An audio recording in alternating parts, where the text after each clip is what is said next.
Alrighty, welcome to the session with Chris Suarez. I am excited for this session because I know that it's going to open up your guys' eyes to a very unique and interesting approach to doing open houses. Chris has a really unique way of turning open houses into more listings. And when I was putting the summit together, when I was planning this summit, and I was reaching out and asking people that I knew about, who they think I should invite to the summit and interview on the summit, Chris's name actually came up multiple times from different people. So when he and I finally got introduced, it was really good to meet him. It was really good to connect with him and learn a little bit about how he runs his business. And it was exciting to have him commit to coming on the summit and sharing with you guys. Chris has been in the business for a little bit over 14 years. And him and his team have done just a little over 225 transactions last year. So strong growth, and they definitely know what they're doing. They're expanding, and they're supporting a lot of people across the country now. They're in 19 territories across 7 states. So if you want to find a little bit more about that, go to experiencegrowth.com. And experience is spelled with just an X up front. So XPERIENCE, growth.com, experiencegrowth.com, and you can find a little bit more about what how Chris and his team are supporting agents all across the nation, and find out more information there. Also, in addition to contributing to the summit with his time and his insights, also got Chris to put together a great free gift for everybody that's related to the strategy to help make sure that you can just take it and apply it immediately. And we'll tell you where to go get that here in a little bit. With that, Chris, welcome to the summit. Thanks for having me. I'm happy to be here, happy to participate, and just happy to share what's been working for us. Awesome, very cool. For those of you who don't know, Chris is in Portland. That's where your office is at, and you're just today. You guys got a foot of snow dumped there, so you're in a winter wonderland suddenly, just randomly out of the blue. It's true, yeah. Coming from New York originally, I'm used to this, but Portland rarely gets it. I think this might be the second or third time in about 8 years that I get to shovel. So I have that to look forward to this afternoon. Gotcha, very cool. Well, hopefully you're not hosting any open houses in the snow. So. No, not today. Not today. All right, very cool. Well, as I said in my introduction, you and I got to connect, got to learn a little bit about each other, and I'm excited that you're here. Share just really briefly with folks before we start diving into the nitty gritty. Share with folks about when did you start looking at open houses as an underutilized or an under-maximized opportunity, and what got you thinking around, okay, you know what, I can do more with this event than I think what most people are doing in the industry? For me, it was probably right out of the gate. One of the first things I did in my real estate career when I started, and that was back in New York. I was 19 years old, 20 years old, and realized that I didn't have a whole lot going on, and started open houses and started doing that to build my business. Interestingly enough, it was about a year later, and that was right after 9/11, that I moved across country and wound up in Eugene, Oregon. So, right, 3,000 miles away, didn't know anybody, didn't have a sphere, didn't have a database, didn't have money, which factored into really deciding to focus on open houses as a way to get in front of future buyers, future sellers without spending a whole lot of money, which I didn't have. So I would say picking up from where I was born and raised and at least knew people and landing in a brand new city, I committed to that one thing, open houses. And in Eugene, Oregon, that's really where the business started shaping, really started forming, and where the strategy started. I found myself 5 years later picking up again and moving, right? It's like the worst thing for a real estate agent to do, continually move and find themselves in new cities. But that process probably was the greatest thing I could have done, because it made me refine the open house strategy such that now we could go into any city and launch this strategy and know we can get into immediate production while building a business in the process. So it was really one of the first things I did, and continues 15 years later almost, as one of the fundamental things that I do in every city, every time we launch. And today, right outside my home, continue to do open houses as well. Gotcha. Okay. Well, let's just dive right in then. So, okay, open houses. Let's say that you're coaching me. Okay. Let's say that I hired you to coach me, and you're going to coach me on this strategy. And let's say that I know what open houses are. I've done them before, Chris. So, open houses are open houses. Waste of time half the time, right? Or, that's what some agents think. Or they're just a bore. So let's start from the top then, or from the feet up, I should say. Walk me through possibly just a different mindset shift of how I need to start seeing them, and then let's start getting into the tactical step by steps. Perfect. So what I first would say is this. You're right. Most people have either written off open houses or were told that it's something that new agents do. And right, we graduate and we're just thrilled the day that we don't have to do open houses anymore and we have other people do them for us. So I do think that open houses starts with mindset. As I coach agents, I break open houses down into what I call the 6 Ps of an open house. And what's interesting is, as we go through them, I am a firm believer that these 6 Ps can be applied towards any lead generation activity that we do. And if we don't have these 6 Ps, ultimately we will do lead generation activity instead of building a lead generation model. So these 6 Ps, I would say, is what I would start with, and then we can sort of break those down. But the first one is psyche, which is, right, the only way to get mindset turned into a P word. So it's psyche. Like, we're going to start with the mindset of the open house and the mindset of the agent starting it. We then go to preparation, which is the second P. We go to promotion of that open house, or really whatever we're doing, right? Promotion. The 4th P is process, following a specific process. 5th P is performance. That's us when we're there. And the 6th P is post-open. So psyche, preparation, promotion, process, performance, post-open. But starting with that mindset, what I would say is, early on, I did open houses because I thought that's what I was supposed to do. But very quickly, I realized that every time I'm going to go out there and spend time out of my life, out of my, right, having fun, out of my family time, whatever it is I would be doing other than the open house, I have to have the right mindset. And the psyche, or the mindset, is I'm here to add to my database. I'm not here to sell a house. I'm not here to find an immediate client. My only concern in the open house model is it's a database building model. Okay. And so I show up every day, every moment, before, during, and after. Hey, what am I doing to add to my database? And there's 4 types of people that are going to walk through that door. It's an immediate buyer or immediate seller, a future buyer or a future seller. And interestingly enough, if you open up my database or go online, right, and look at my database, everybody is sourced in one of those 4. That's my mindset. That's my psyche of an open house. Every single person that I meet, before, during, or after, is either a future buyer, future seller, immediate buyer, immediate seller. Okay.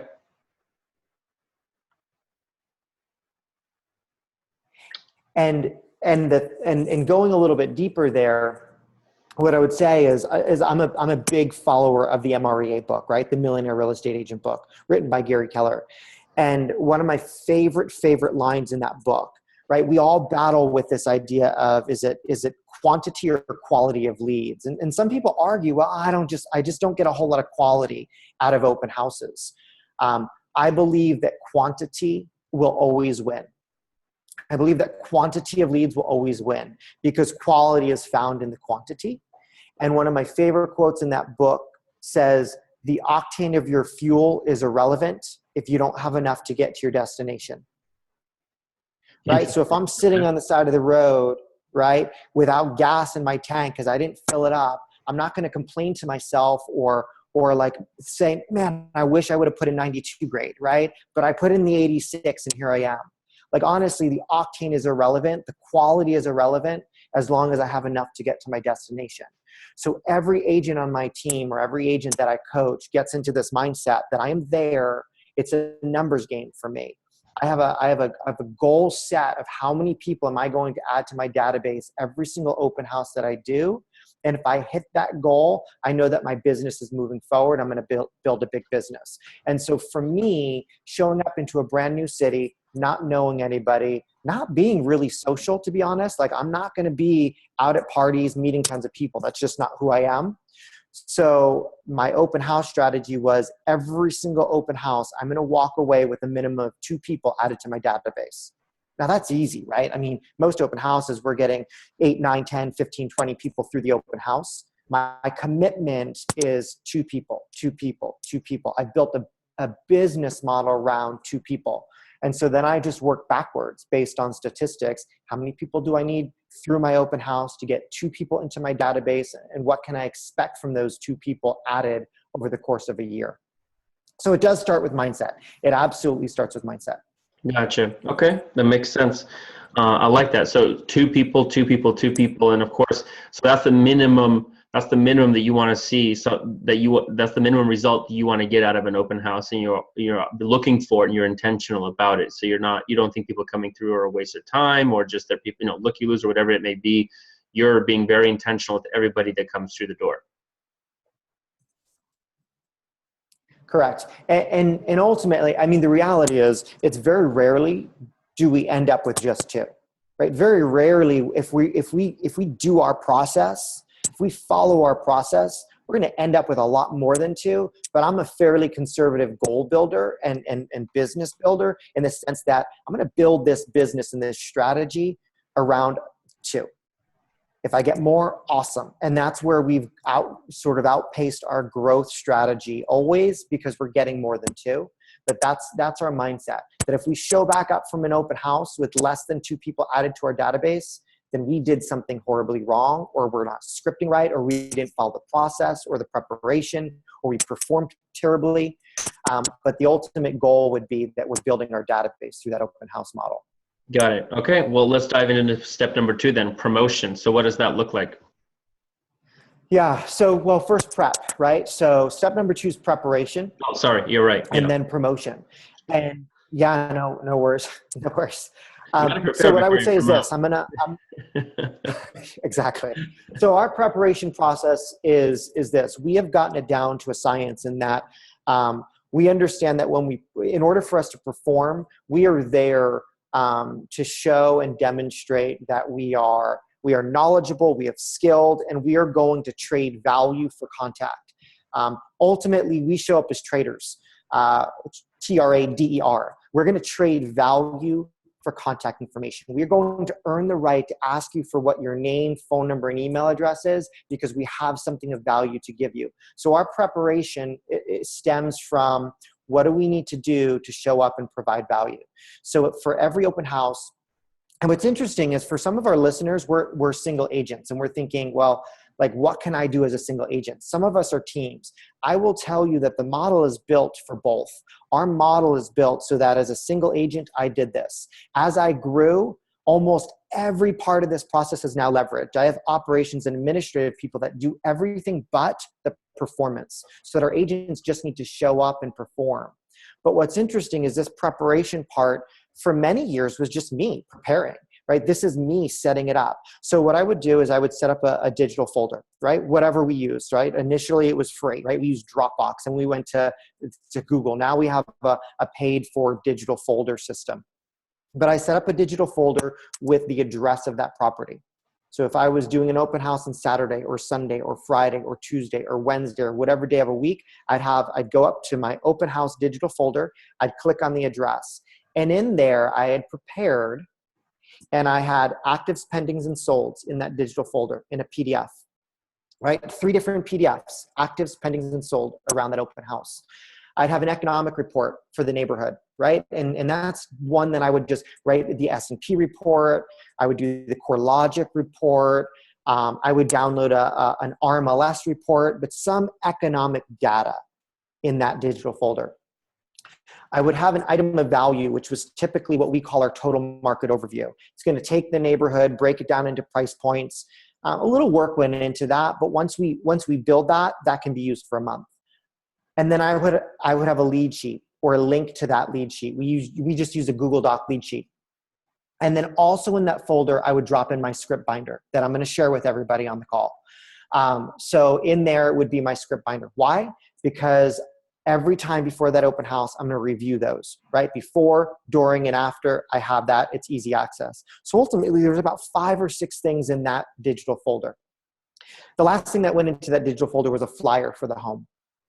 So you have your flyer, active, pending solds, couple of economic reports, script binder, and Google Doc. Done. Then I would do the same thing for every single open house. And here's what that does. We'll talk about that a little bit later, but when I perform, all I have to do is open up that digital folder, and I have a number of things that I can offer every single person that comes through the door, right? If it's a buyer, I can get them actives that are also on the market that I can email them. If it's a random guest, they're not picking up a flyer, I have a digital flyer for them. And in order for them to get that, then I have to get their email address. So the preparation was an important step of understanding that I'm gonna provide value in exchange for contact information. Got it. Okay. I love that. And I figured that's what it was going to be, is that as you were preparing all these things, it was a way for you to be able to actually deliver real tangible value to people coming through the door, but leaving it digital. So you had to follow up with them and contact them with it and send it to them, right? Send the information to them. I love that. Preparation is so key no matter what part of the process you're going into. I was actually interviewing Michael Hellickson earlier, and he was talking about his listing appointment, right? He was talking about the listing appointment, and the same thing. What you do to prepare before going in makes a massive difference in how confident you are and what you're then going to be delivering, because you just know what you're doing in what sequence. And I'm a big fan of preparation, a believer in preparing just to build your own confidence, let alone be able to actually provide a higher level of value. So I love that. Okay, well, now going to clearly my favorite part, promotion, which I wanted to jump to before. Let's jump into promotion. How do you start promoting an open house? Yep, so we have a 7-day process. So what that means is we have to prepare ahead of time and select the open houses we're doing. One of the things that I've always told agents is I think our industry has done us a disservice in saying that open houses were supposed to be done on Sunday. Then the industry began to grow, and we said, okay, well, you can do open houses on Saturday. But when I showed up to Portland and didn't know anybody, ultimately I looked at where my business was, and I could either sit in the office and make cold calls, right, to get business, or I could go out and get in front of people. I'm not a big phone person. I believe that if I got in front of people, I can convert. So I sat open houses, right? I scheduled open houses on Monday, on Tuesday, on Wednesday, on Thursday, on Friday, and on Saturday, about 6 days a week when I was growing my business. And ultimately that put me in the path of buyers and sellers 6 days a week. I didn't care if one person walked through or 15 people walked through. Ultimately, I had a better conversion ratio at that open house than I did on the phone. That's me personally, but that's why this sort of developed and grew. So with that being said, that also means that I potentially had open houses 6 or 7 days a week that I was promoting. So we started this 7-day promotion process. So what that means is I need to know what I'm doing on Saturday, on Monday. If I'm going to do something on Sunday, I'm starting on Monday and Tuesday and Wednesday. So I'll go through the 7 days. You just have to work backwards and apply it. So I can't say it's Monday, because if you're doing an open house on Tuesday, it might start the previous Wednesday. Got it. That makes sense. So on day one, I select my open house. Simple, right? I select the open house. What am I going to do 7 days from today? On day 2, I already start. I do 3 things. I post it online. Right? I obtain a call list, and I'll explain what that means, and I mail invites. So I will mail to 100 owner-occupied homes around that open house. It has to happen on day 6 because it's going to hit their mailbox about 2, maybe 3 days before they open. But see, that's why, right, we all typically agents, right, you see these on Friday, everyone emails their office, hey, who has an open house for me for tomorrow? Which I know immediately, well, there's no system, there's no process, and you're just wasting your Saturday afternoon doing that open. So on day 2, we post it online. We obtain a call list, and what that call list is typically 100 owner-occupied closest homes around that open house, and I mail out invites. Simple, easy. That process takes about 20, 25 minutes. Got it. So you're calling the about 100 open owner-occupied homes around the open house. I start that on day 3. On day Yep. 3. I start that on day 3. On day 2, it's just administrative, and I just get that list, right? Okay. I order that list from either a third-party service, tech, right, at the tech service, or even a title company. Early on, I just used my title company because it was free. Now Sure. we have services that we Got it. And so when you're contacting them, you're mailing and calling the same list of 100 owner-occupied homes. Got it. Okay. Where do you post online? Just so for people who might be wondering, where do you post the open house online? Yeah, a few places. So we still use Craigslist. So it posts on Craigslist. We then post it through our RMLS, which then syndicates out to multiple sites. We post it on Zillow as well. And then I believe everything's just syndicated, and Facebook.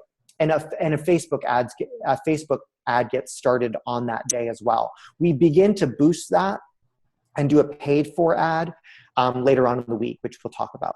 And how much will you normally spend on a Facebook ad, just out of curiosity? No more than, depending on the neighborhood and if we're targeting that neighborhood or not, I will never spend more than $50 on any single open house. Got it. Okay. And then do we talk about now what you would typically write in a Facebook post, or do we unpack that a little bit later? We can talk about that a little bit later. Okay. Yeah, perfect. but because really we'll post that, and I'll just say it right now. Ultimately, it's typically 2 lines. I mean, it's the day that it's open, the time that it's open, and something specific about that house, right? It might be you have to see this master, or you have to check out the backyard, or best fireplace I've seen in a year, or just something specific about that house to make them click through. Okay, got it. So when you post, it's going to everybody in your Facebook network, but then when you do a promoted ad or a boost, I'm assuming you do that within like a zip code vicinity of the house, right? Is that how you do it? Yes. Got it. Yeah, we'll do zip code vicinity. If it's a specific neighborhood, Portland's super neighborhoody, so we'll do it in a specific neighborhood. Okay. If it's around a so let's just dive a little bit deeper. I think that's where strategy comes in. If it's around, right, Portland, big employers are Intel and Nike.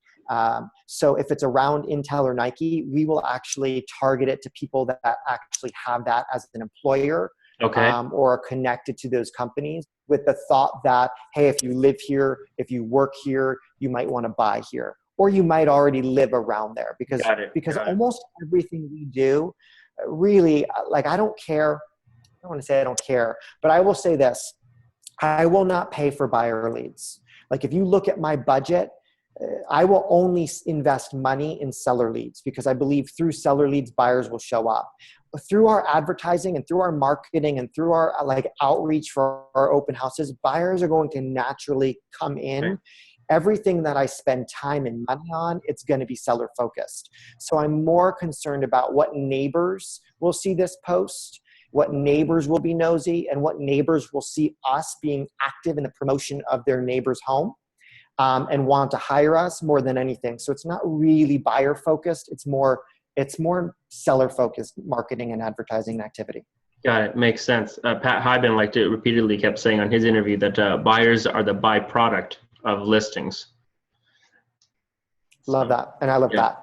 All right. So that was day 1 and day 2. On day 3, you're doing what? You're calling the list? Yep. So we're posting online again. So here's the deal. Like, we're going to post it online every day until the day of the open. And that's consistent. What's interesting about that is we get email inquiries along the way from those posts. We get inquiries to see privately before the open as well. And ultimately, right before the open house, we're going to take that list of anybody that's reached out to us, and we're going to remind them that there's an open house as well. So we're building this database of leads along the way by posting it consistently online. Again, early on, I did that. Early on, I would say that if you're running 4 or 5 open houses a day, the first part of my day was actually administrative in doing all the activities in this 7-day process for each of the opens, right? Because day 2 today, right? Today looks different for open house number 1, open house number 2, open house number 3, open house number 4. But the minute you get this process down, you'll know where you are in relationship to the open house that's happening Saturday, Friday, Tuesday, Wednesday, or Thursday. So it's not I'm doing some different things every single day, but I have to have time block in my morning as an individual agent. And typically most of that can be done before people wake up. Like, I'm a morning person. So from 7 to 8 in the morning, I was doing my operational or administrative stuff to grow my business. Now, right, I have a virtual assistant that does almost all the operations administrative stuff for my open house. I have ISAs that make those calls. So in day 3, we post it online. We begin those calls to the neighbors.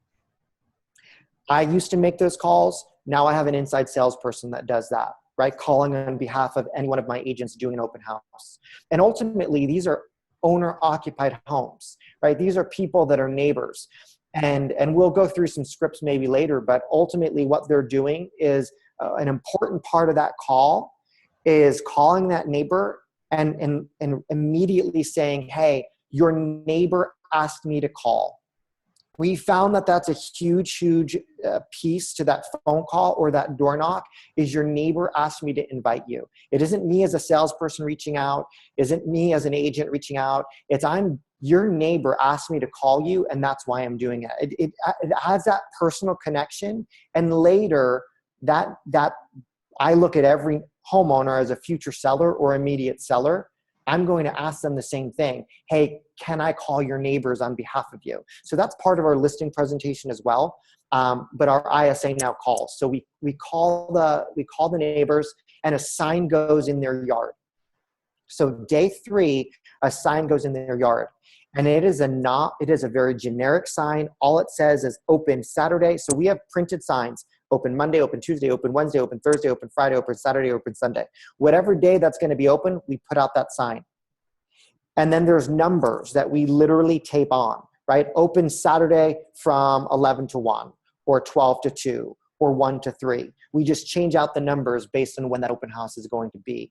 Got it. But what we found is by putting that open house sign up on Wednesday, are buyers going to see that? No, probably not, unless they're driving through the neighborhood. But neighbors are, and that's who I want coming through. The neighbors that drive in and out of their neighborhood all week long because they live there already and they're going to work or they're going shopping, or going picking up the kids from school, they're going to see that open Saturday sign or open Thursday sign or open Sunday sign.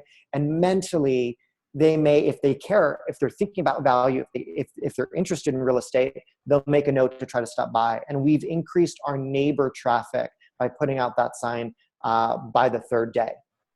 Got it. Okay, perfect. What do you do on day 4 then? Day 4, post online again. By the way, I love the fact that you open up the call with your neighbors asked me to call. That's such a great way to open and just kind of diffuse some of that auto rejection that you would typically experience on the phone, right? Just right out of the gate. Yeah, because the deal is this. If they're rude, they're not being rude to me, they're being rude to their neighbor, and no one wants to be a bad neighbor, right? So it eliminated those irate or like, don't call me, you're a salesperson, I'm on the do not call list, or even door knocking, right? Like, I have a no soliciting sign. Like, for us, we're not soliciting. We're actually, we're extending an invitation on behalf of their neighbor. So they can't be a jerk to me, or else the neighbor's going to know, hey, that guy down the street in the yellow house, he yelled at me. It completely changed the interaction on the phone and in person by using that invitation. Gotcha. Okay, cool. All right, so day 4, you post online again. Yep, post online. We continue our calls to the neighbor. So if we didn't finish them, right, we block time slots. So if we didn't finish those calls, we're gonna blitz through those calls.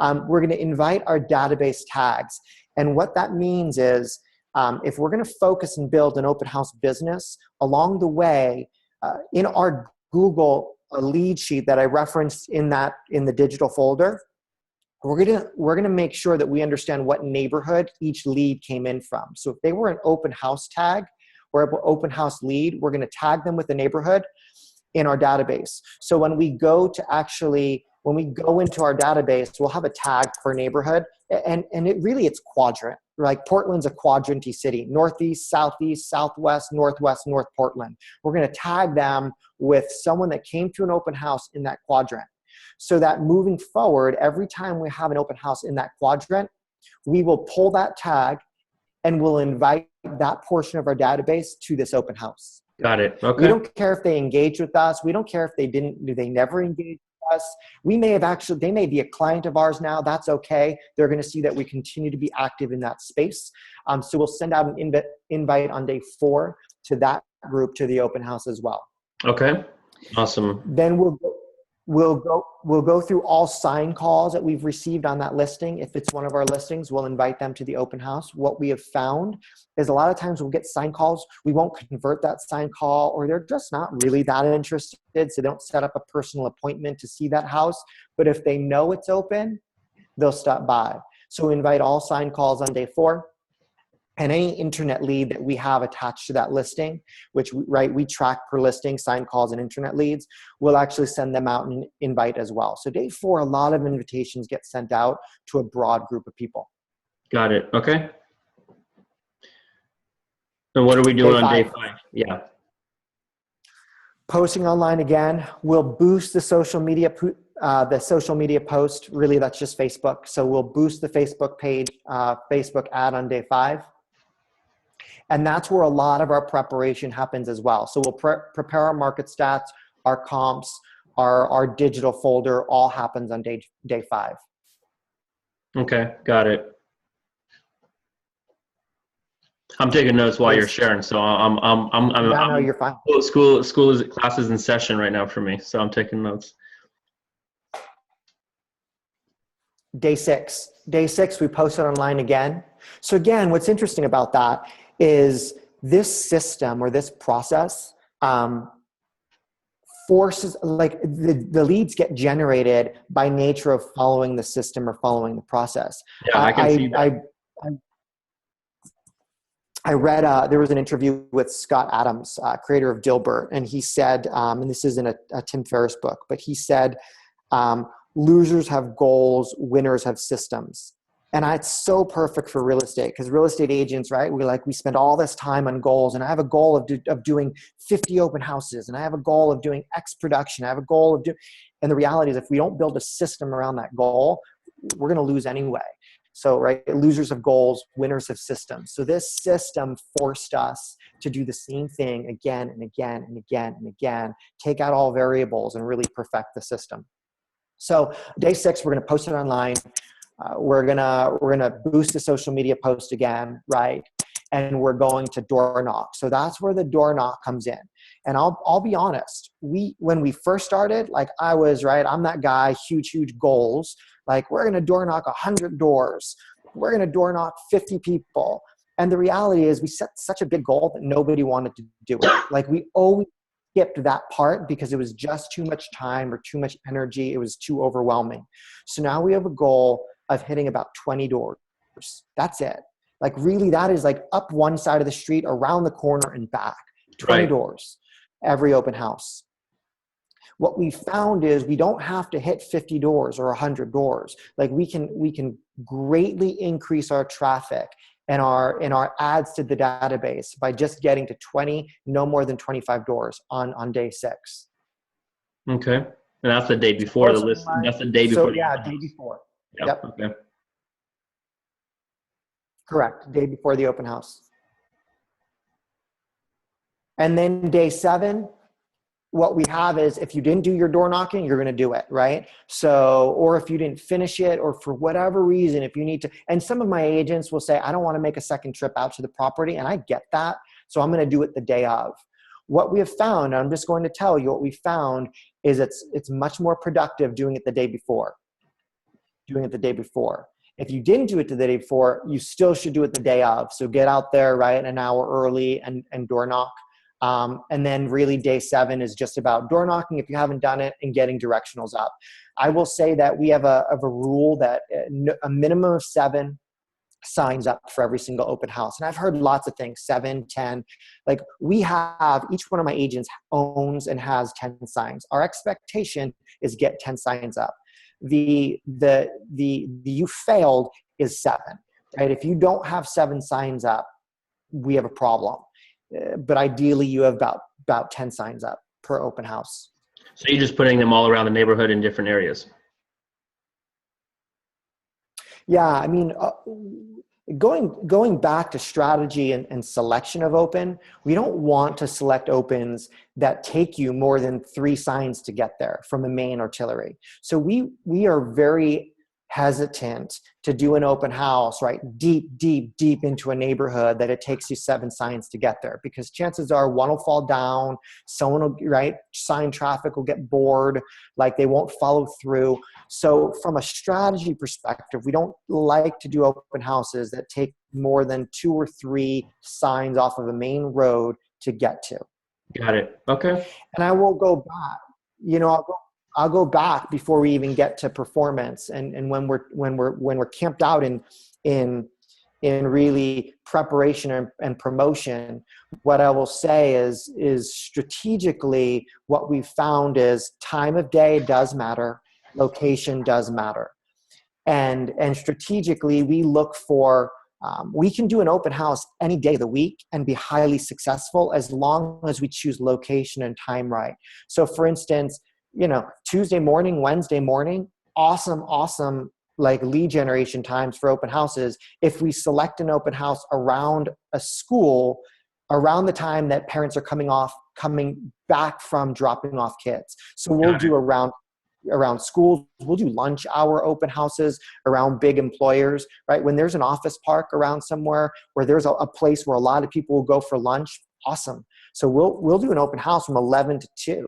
Right? We can either sit in an office or sit in a, what we believe is our office, this open house, getting sign traffic in from offices or lunch spots, or right, 3 to 5 is really solid, or 2 to 4 is really solid around schools where parents are picking kids up and driving back home. So we'll look at traffic patterns are as important as anything in our strategy. Okay. Awesome. I love that. I love those nuggets. Just a time, not only is the location important, but also what is it by, what kind of actual pre-existing traffic patterns are there that you could harness. I love that. Okay. Moving on then to number 4, process. Yeah. So really for us, the promotion and process go hand in hand, right? Yeah. Some of that promotion is marketing, some of that is process, right? Digitally setting stuff up and following that 7-step process. So promotion and process we group. And what I will say is, if we don't do one of those, what we have found, and this is right after we've been following this process probably for the last 5 or 6 years. So we've taken some of it out. Like we've done open houses where we don't put the sign up on day 3. Absolutely, systematically, we will see less traffic. We will get less sellers in our open house if that sign doesn't go up. We've done it where we don't door knock, we don't follow that process, less traffic, absolutely. So I would say for me, another quote out of MREA is, results show up when we do specific things, right? When we look at top agents and say, man, I want to know what you do, and then we get creative with it, well, then don't expect the same result. We do specific things for specific results. And so for me, my team included, right? When our lead count goes down, like I know all I have to do is go back to the process and say, okay, well, what part of this process are we not doing? Where have we gotten lazy? What specific thing have we changed because we've gotten a little bit lax in the last month? Let's adjust, let's get back on track. And sure enough, right, this results show up. So performance, right, or promotion and process rather go hand in hand. And then that leads us to the day, right? We've door knocked, we've done that promotion process properly. And so now we're at performance. And I'll share that for me, performance is probably where, right? Performance, you could do everything right. If you perform poorly, you're not going to get the ads to the database. You could get people through, but we've all had that open where we've had a lot of people and we end the open house and we think, like, how do I not have a lead from this? Or how do I not have a good buyer? Or how do I not have a good seller? And it came down to probably psyche, mindset, and performance, those two. We didn't show up ready to perform, or we didn't perform well. So I will say that for me, the open house performance is all about questions. Like all I need to know is 3 or 4 questions that are going to move people towards giving me their contact information. And then I will let my post-open process do the work. But ultimately, I need to ask the right questions. So I'll take you through the performance of our open house. And every one of our agents asks pretty much the same questions. It all starts with what we've found to be the most effective question. And I would say, like, for our conversation, this is probably the most important piece of the open house. The most important question for us comes down to this, and we ask it at every single open, every time someone walks through the door. It's, are you out shopping for a home today, or do you happen to live in the neighborhood? And it sounds simple, and it might sound dumb, but I will tell you it has changed our business. Are you out shopping for a home today, or do you happen to live in the neighborhood? Because that immediately allows me to know, is this a buyer or is this a seller? And then it's this critical path of sales is what my team calls it, to ask the right questions of a buyer and the right questions of a seller.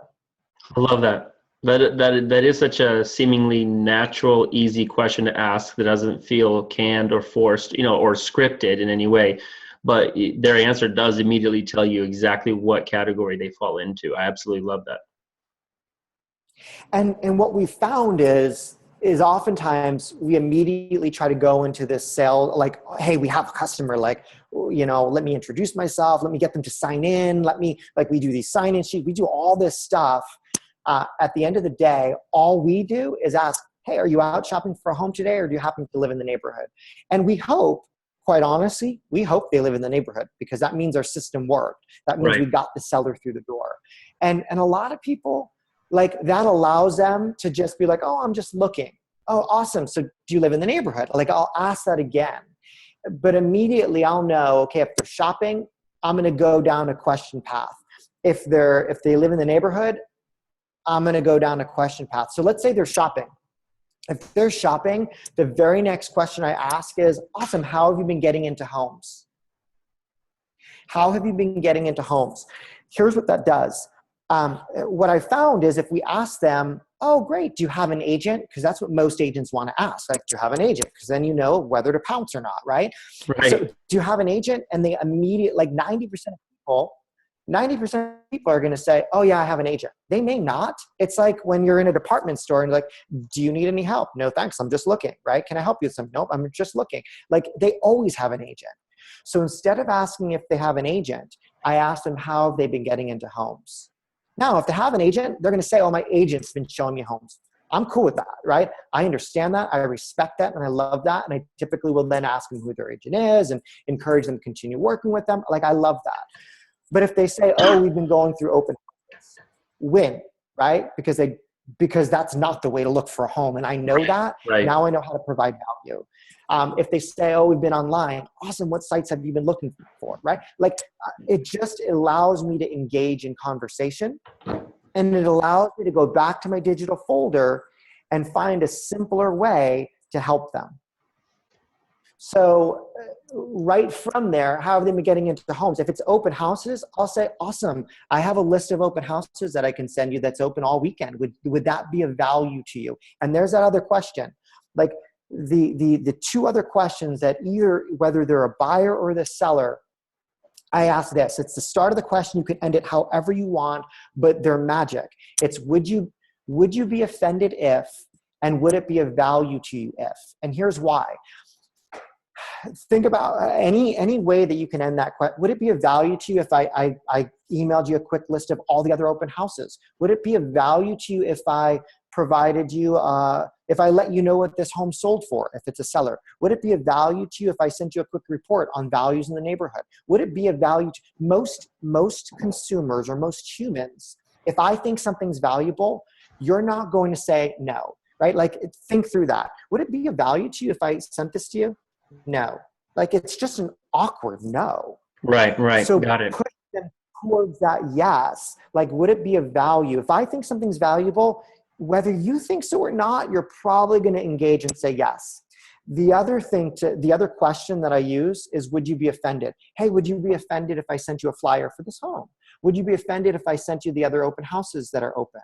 Would you be offended if I sent you the other active properties? Like, It's so hard they to say can't yes say to that. yes to that. Yeah, it's so hard to say yes to that when you're just offering to send them something that could be valuable, but whatever it is, it's just so hard to say to someone's face, yeah, you'll offend me if you send me a flyer. Like, really? I'll be that easily offended? Right. And so what we found is just that tweak, right? When our mindset is database and when our mindset is contact, like, I'm a trader here, I'm going to trade something in my digital folder for your contact information. If I said, hey, would you like this? Oftentimes people can say, oh, no, thank you. Yeah. Like, could I send this to you? Oh, no, I'm good. Thanks. And it's But if you socially say, acceptable to say no, thank you. It's like, no, yes, no, thanks. Yeah. It's like, I'm not rude. yeah, If you ask me if I need help at Nordstrom, I'm just like, no, no, thanks. I'm good. absolutely. However, if you say, would you be offended if I sent this to you? Same thing. Would you be offended if I stayed in touch? Like, that's a great one. Would you be offended if I stayed in touch? Like, so if we fail in our performance, if we blow it and if we don't engage and they're going to leave, if we reached out of stepped out of our comfort zone and just said, hey, would you be offended if I stayed in touch with you? Yes, I'd be offended. Won't happen. I will tell you 99 times out of 100, someone's going to say no, right? No, they won't be offended. Great. How can I reach you? Right. Like, it's such an easy step. Right, because now if they say no, then now they're locked into their previous statements. When you ask for the information, it's follow through on their identity because they've now established, I forget what the psychological phrase for that is, but they put themselves into a state where they've already, by saying no, they've actually said yes to you following up with them. Correct.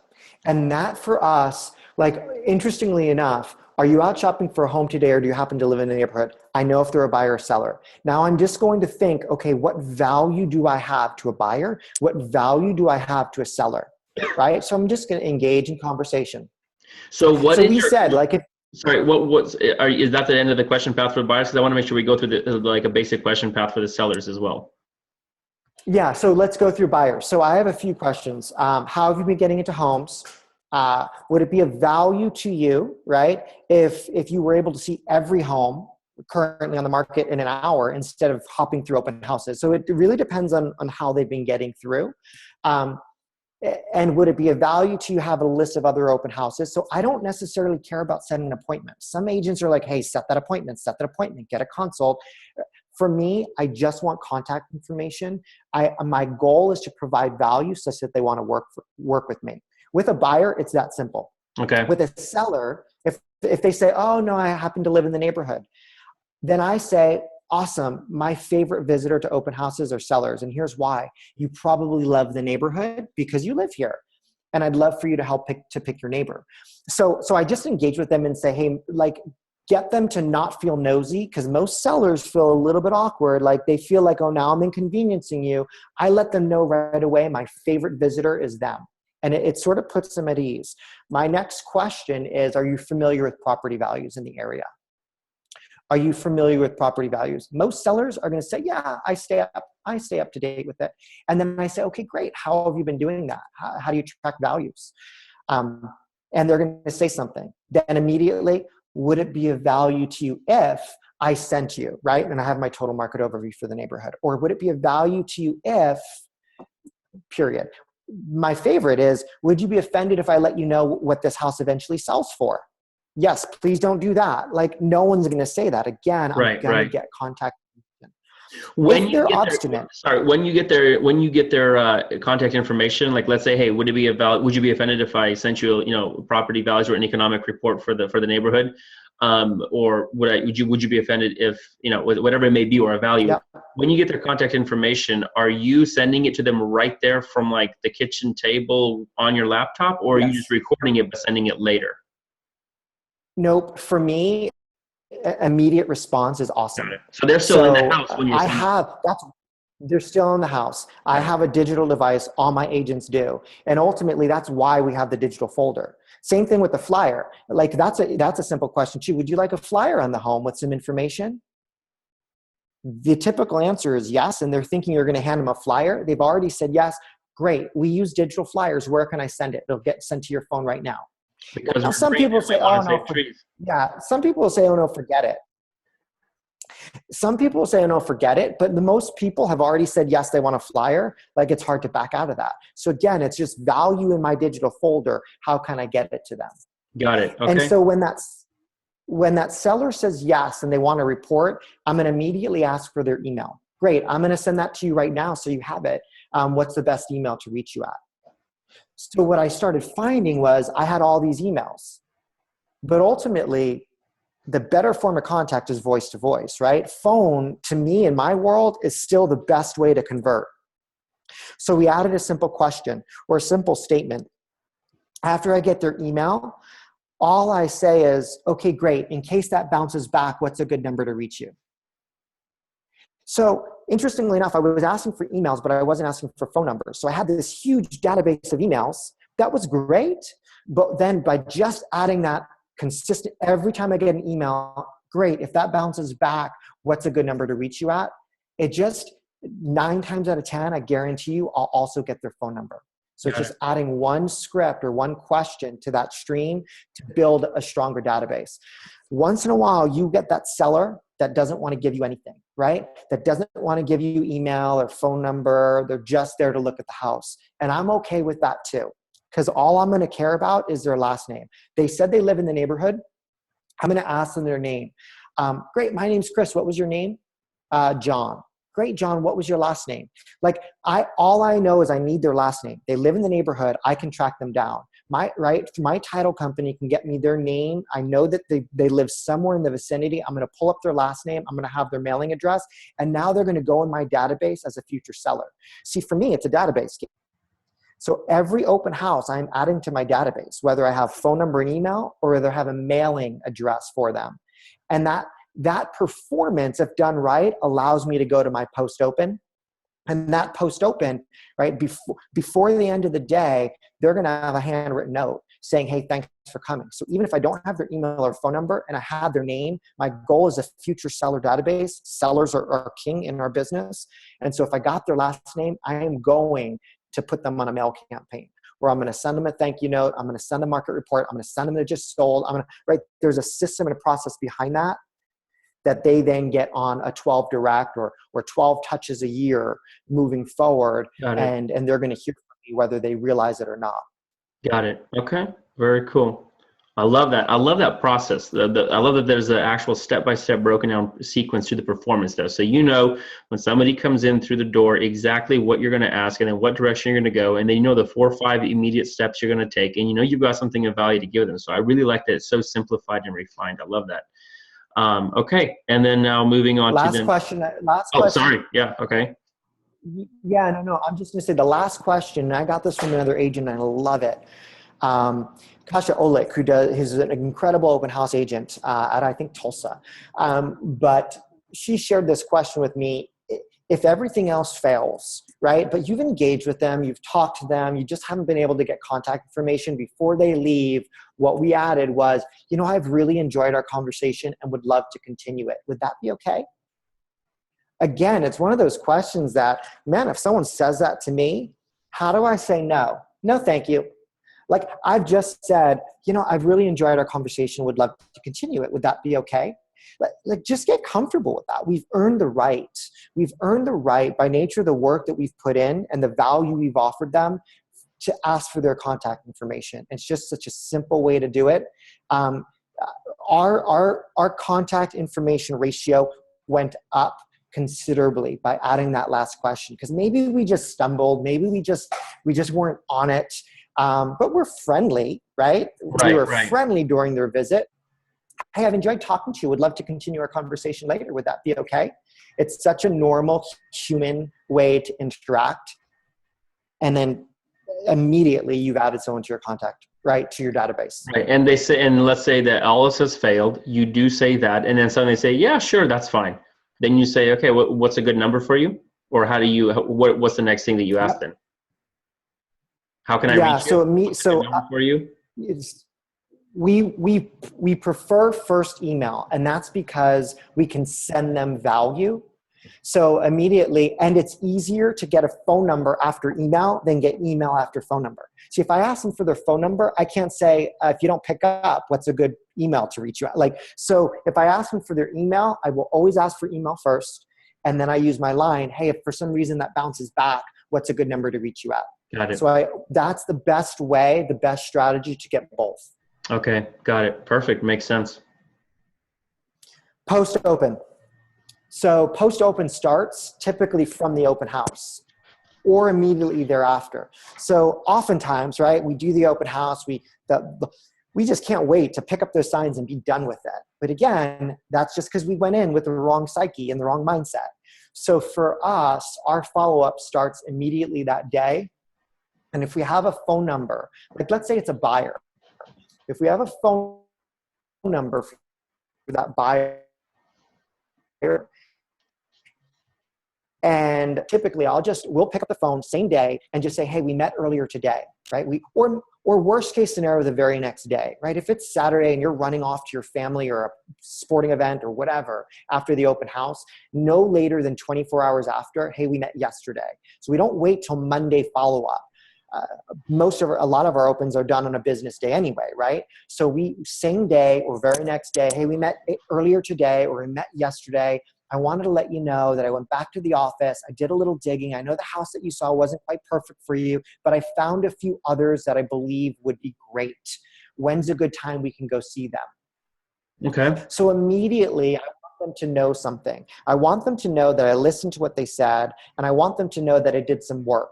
Right? So we use phrases like, hey, I immediately went to work, or I did a little digging.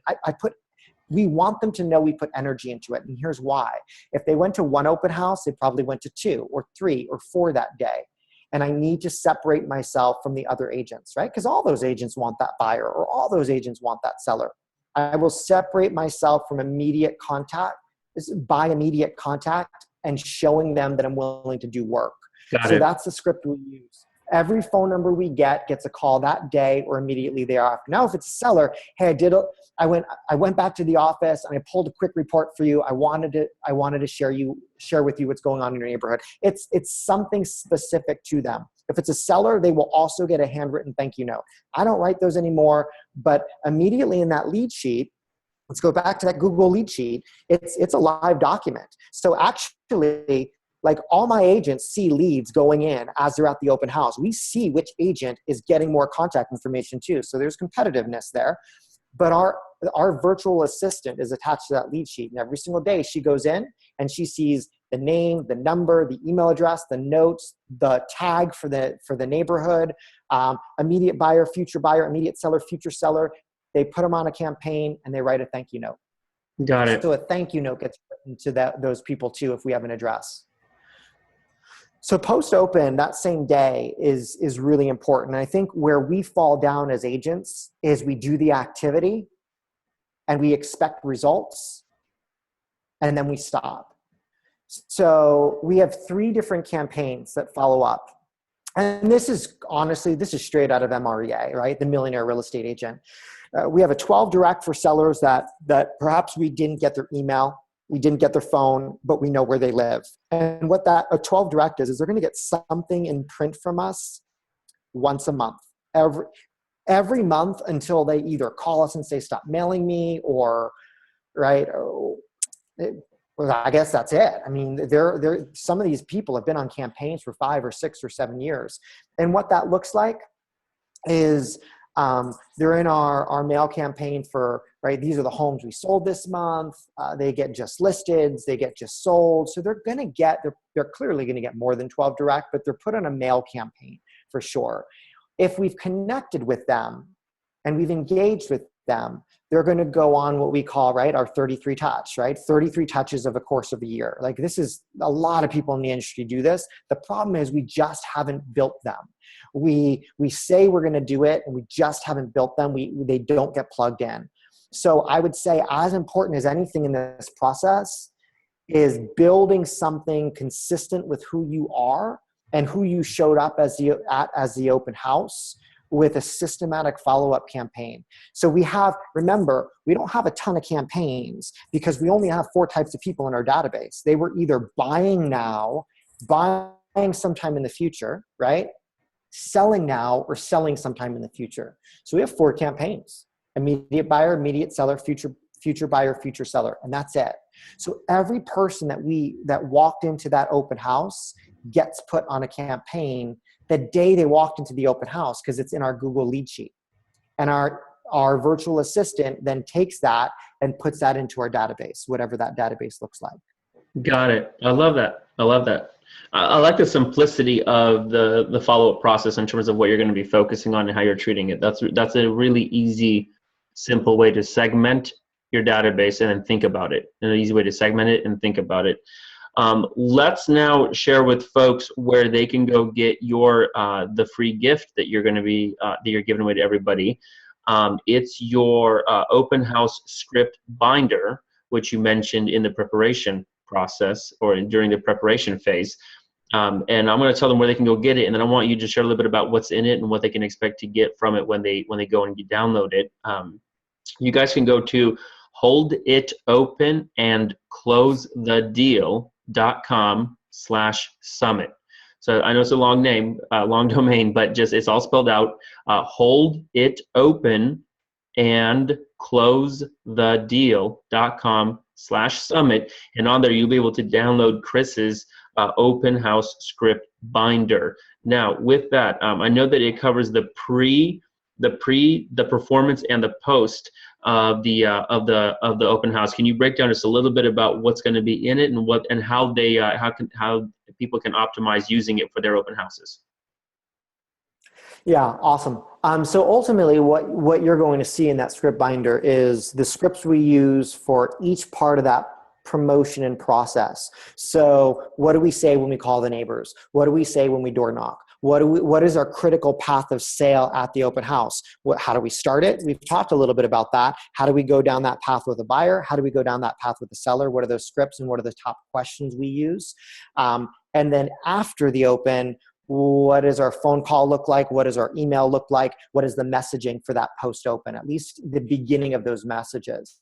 Hold it open and close the deal is an open house coaching program that we put together. It's a 10-week program that actually builds out all the marketing, all the email campaigns, all the campaigns and processes and steps. How do we advertise? How do we market? How do we post those on Facebook? It's obviously much more in depth, but that is actually the script binder that we share in that 10-week program. And honestly, just plugging that into your business our business is a messaging business. Those who win in this business win because their messaging is consistent with what a buyer and a seller need and want.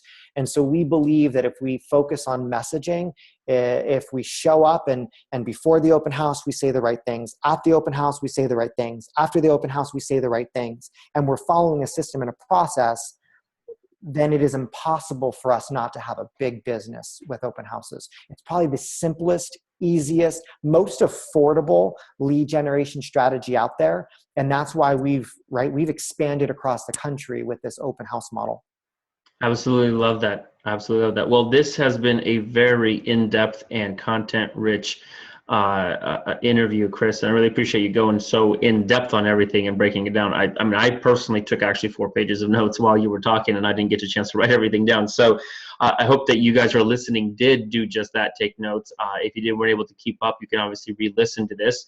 And then, of course, go to holditopenandclosethedeal.com/summit to just get the actual script binder, a very generous and free gift from Chris to all of you here on the summit. So thank you for that, Chris. On behalf of everybody, I appreciate that. I'll say thank you. Awesome. Any closing thoughts here as we wrap up? No, what I will say is this: those 6 P's, right? The 6 P's that we went through. Maybe open houses aren't perfect for you. Maybe it's not your thing. But what I would say is consistently question and prove to yourself that any activity that you're going to do to generate listings, right? There are so many that they're going to get from this summit alone. just ask, hey, is my mindset right going into this, right? Is my psyche correct? Have I prepared? Have I promoted? Have I followed a process? Am I performing well? And what's happening after? What's that post process? Like that 6P process for me allows me to turn any lead generation activity that I have into a lead generation model, and also allows me to question, hey, if I'm going to spend time, if I'm going to spend energy, if I'm going to spend money on anything, is it a model? Because if it's a model, it can be duplicated, it can be replicated, and it can be leveraged so that, right, the ultimate goal is we're not just real estate agents, but we're real estate business owners. And what I would say is making sure that activities turn into models is the most important part of our business, which is, right, what people like yourself are doing, honestly, and bringing to this industry. Hey, let's be business owners. Let's not be just agents out there running around wondering, why is this month great and the next month poor? Well, it's because we don't have models and systems in place. So, that would be, my wish for this industry. It's been an incredible industry for me. We've grown this and built this through collaboration, much like this, like learning from other people. Like what I love is people after this will reach out to me, and by all means, please do that personally, phone, email, Facebook, and say, hey, I do this, or hey, have you tried that? Honestly, we continue to build and grow and perfect our systems through that collaboration. So I appreciate the work you're doing too. And honestly, that's why I was willing to spend the time with the group and give back to the industry, because it's been a phenomenal journey for me. And so many people have done that for me and my business and my partners along the way. So I appreciate what you're doing for the industry as well. Awesome. Thank you. I appreciate that. And again, guys, you can go to experiencegrowth.com with an X, no E. So XPERIENCE, experiencegrowth.com, to find out a little bit more about Chris's team and what they're doing to support agents across the nation. You guys are in 19 territories now, right? Across 7 states. Is that correct? Yeah, 19 different cities, 7 states, actually another country as well, where we have a team down in California, in Costa Rica. So we added a second country. Yes, it's true.